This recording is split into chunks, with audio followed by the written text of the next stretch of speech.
Salam guys, Muaz Malik di sini dan pada hari ini kita nak bercerita berkenaan dengan Samsung Galaxy A54. Maka untuk pasaran Malaysia, Samsung Galaxy A54 ni dia dijual pada harga jualan RM1,899 dan pada tanda harga jualan ni korang akan dapat sebuah A54 yang didatangkan dengan kapasiti RAM sebesar 8GB LPDDR4X dan kemudian internal storage sebesar 256GB jenis UFS 2.1. Jadi 8GB RAM ni bagi aku memang mencukupi kan. Lagipun kalau korang tak cukup, tak ada masalah pun sebab Galaxy A54 ni dia ada fungsi virtual RAM yang mana pada smartphone ni dia tak panggil virtual RAM lah, dia panggil RAM Plus yang mana korang boleh tambah sehingga 8GB. So bila 8 campur 8 dia jadi total 16GB lah. So dari segi RAM memang tak ada masalah. Jadi kalau nak bercerita berkenaan dengan Galaxy A54 ni, kalau kita nak start dari dia punya design dia memang cantik lah kan. Kalau korang tengok ni dia punya rekaan dia tu dah lebih kurang, pandang sekali tu memang nampak macam S23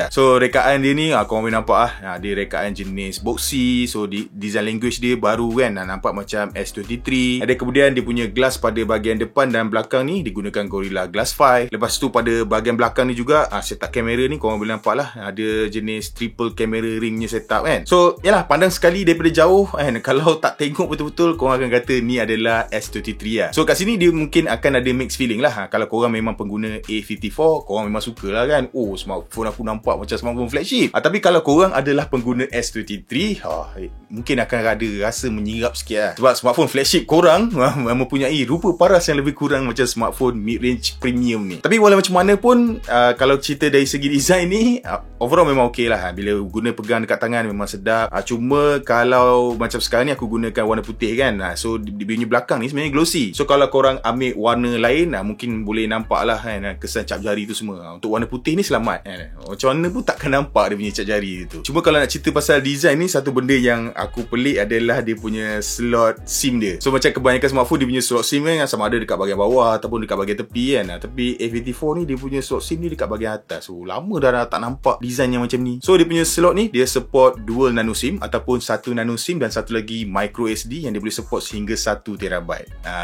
Boleh masuk lagi micro SD. So bagi aku tu adalah satu plus point lah kan. Aku tak tahulah ada orang lagi guna micro SD ke tak kan.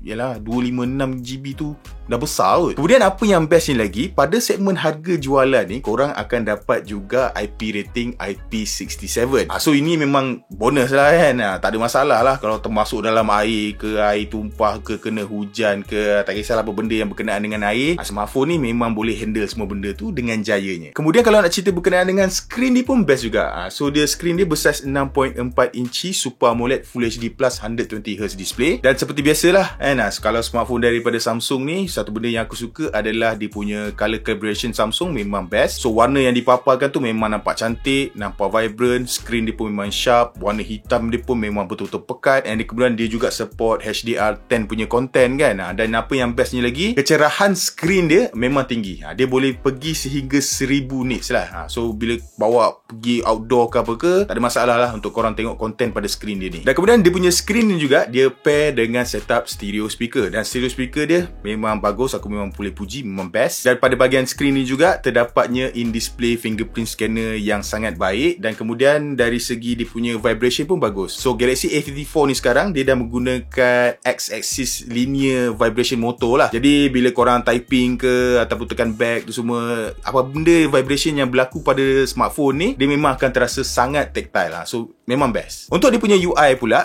dia menggunakan One UI 5.1 on top of Android 13, dan One UI ni ialah dia sama je lah macam mana-mana One UI yang korang pernah cuba kan. Cuma bezanya One UI pada Galaxy A54 dengan One UI yang ada pada smartphone flagship macam S23 ke atas tu semua, dia tak ada fungsi DeX lah. Yang lain semua lebih kurang sama. So fungsi-fungsi lain tu korang akan dapat juga guna pada Galaxy A54 ni. Dan satu lagi benda yang aku rasa paling best lah adalah dari segi dia punya update. So Samsung menjanjikan 4 kali major software update dan 5 tahun security update pada pada Samsung Galaxy A54 ni. So kalau korang ni jenis yang beli smartphone nak pakai lama, A54 ni memang sesuai sangat untuk korang. Kemudian untuk performance kamera pun bagi aku A54 ni memang sangat baik lah. So smartphone ni dia mempunyai 4 setup kamera. Kamera utama 50 megapiksel dengan bantuan OIS. Kemudian dia ada kamera 12 megapiksel ultra wide, 5 megapiksel makro dan 32 megapiksel kamera selfie. Dan hasil gambar daripada kamera A54 ni bagi aku memang sangat baik lah.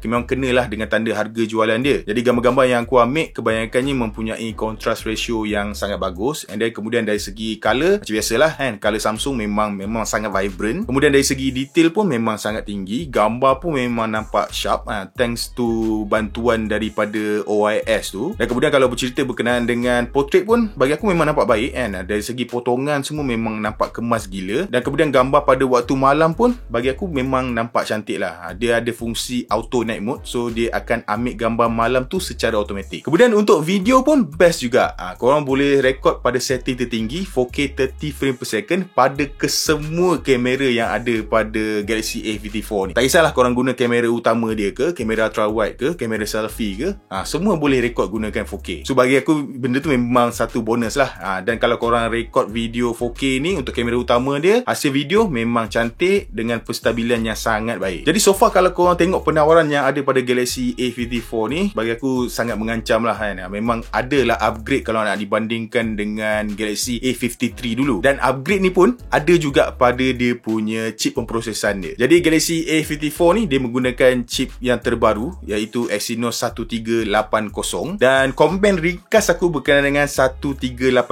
ni, dia punya performance tu bagi aku dia average je lah kan? Dia just nice je lah. Bagi aku, kalau korang nak gunakan Galaxy A54 ni untuk kegunaan seharian lah kan, macam guna untuk social media ataupun korang nak streaming lagu, ambil gambar tu semua, memang tak ada masalah lah.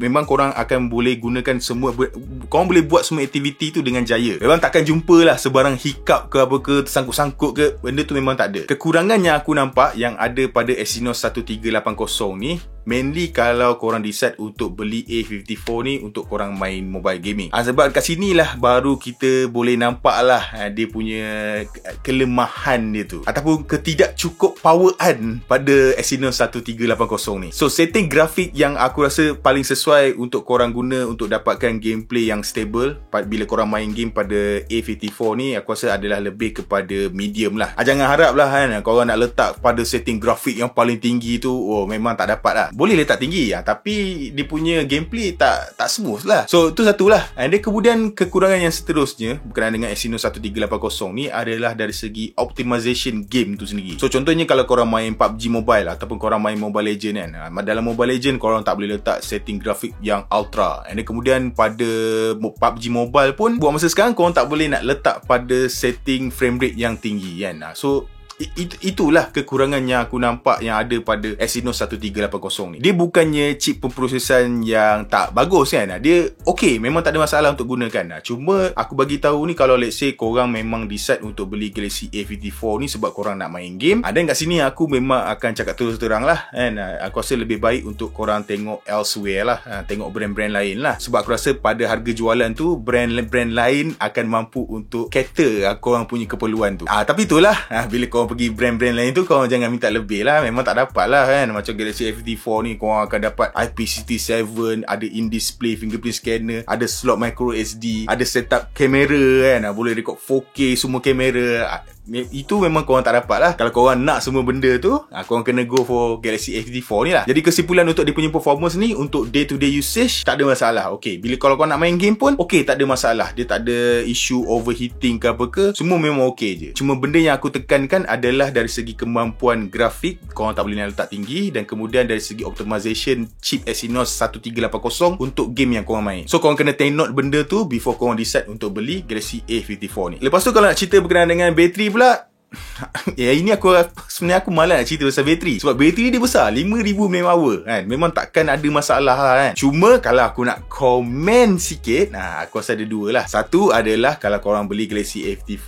ni, macam biasa lah kan, dalam kotak korang takkan dapat adapter penyasan. So adapter penyasan ni korang kena beli secara berasingan. Dia support sehingga 25W. Dan kemudian kedua, disebabkan dia support hanya sehingga 25W je, dia punya charging speed agak slow sikit. So daripada 0 hingga 100% tu dia akan ambil masa dalam 1 jam lebih macam tu lah.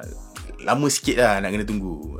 Tu je lah. Jadi kesimpulannya, itulah dia Samsung Galaxy A54 yang mana dijual pada harga jualan rasmi 1899. Jadi overall macam aku, untuk orang yang macam aku yang tak gunakan smartphone untuk main game, aku memang sangat berpuas hati lah bila gunakan Galaxy A54 ni. Aku rasa mainly adalah dia punya screen lah. Screen dia memang cantik gila kan. Speaker dia pun memang sedap. So untuk orang yang macam aku selalu gunakan sockmat kan, selalu tengok YouTube kan, A54 ni memang dapat memenuhi lah keperluan aku. Cuma macam aku cakap tadi lah kan, kalau korang ni beli smartphone adalah untuk korang main mobile game tu semua, dan aku rasa pada tanda harga jualan ni korang patut tengok elsewhere lah. Boleh je main game pada Galaxy A54 ni, cuma tak rasa berbaloi lah pada tanda harga jualan tu. Dia punya berbaloi dia tu dekat tempat lain sebenarnya. Okay.